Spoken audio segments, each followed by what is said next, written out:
I will show you how to install a CCH connector panel and a CCH connector module in a CCH 01U housing. Well, I got a couple of tools sitting on top of the unit, and I will call out each as I use it. And then I have my safety glasses, just keep my eyes from debris.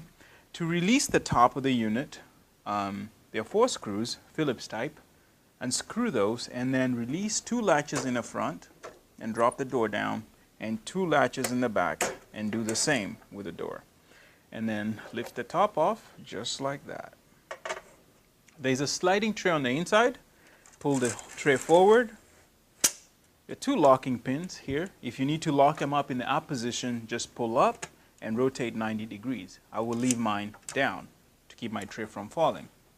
Let's start with the panel, which looks just like that.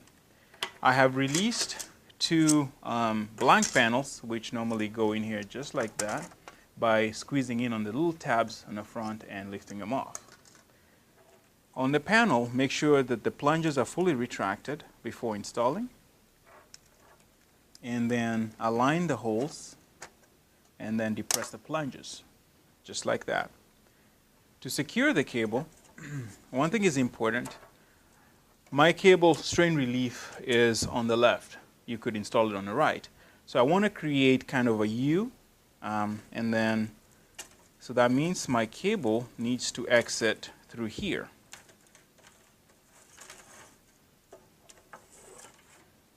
So once the cable is through there, I need to secure it to the sliding tray, and I'm going to use cable ties.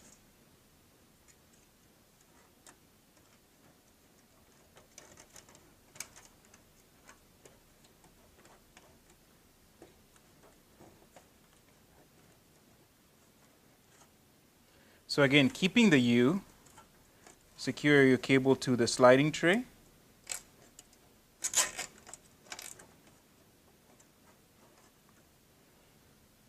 Trim the excess. Now the reason why we put the housing, slid the sliding tray all the way forward is so that we can gauge just how much slack is required of the cable to ensure proper operation of sliding tray. So at this point, I'm going to slide, kind of hold my cable in the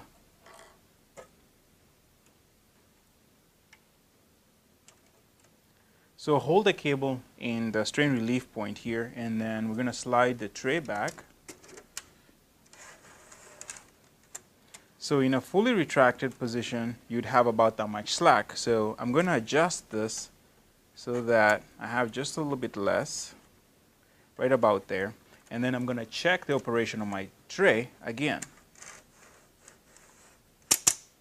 And as you can see, I have just enough. I have a little U there, and when the sliding tray moves all the way back,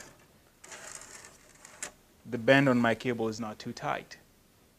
So at this point, you would strain relieve the cable permanently here. Install one of these wire clips right about here.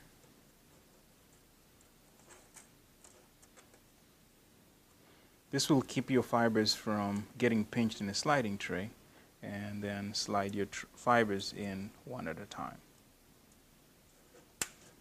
Just like that. For the module, the same thing happens. Tray forward, install the module, make sure that the plungers are fully retracted. Notice the way the cable exits. Again, we want to create the U. So I'm going to make the cable exits face away from the cable entry point, and then install my module, pass the cable through and semi-attach it to the strain relief. So once the cable is through, again check for proper operation. So I'm going to slide my tray back.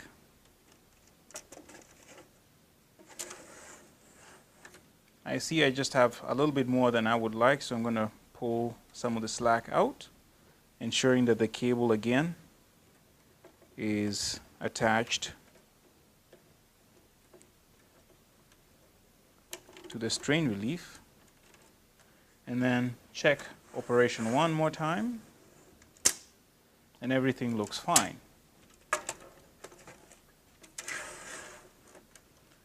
So at this point, I would permanently secure the cables to the UCC clamp, and for more details about that, check out our video on tight buffered cable installation at CCH 01U housing, and then install the top using those 4 screws. And that is all. If you have any questions, give us a call or send us an email at cablesystems@corning.com. And remember, Corning Cable Systems recommends getting training in fiber optic installation. You can do that by attending one of our many courses. And we thank you.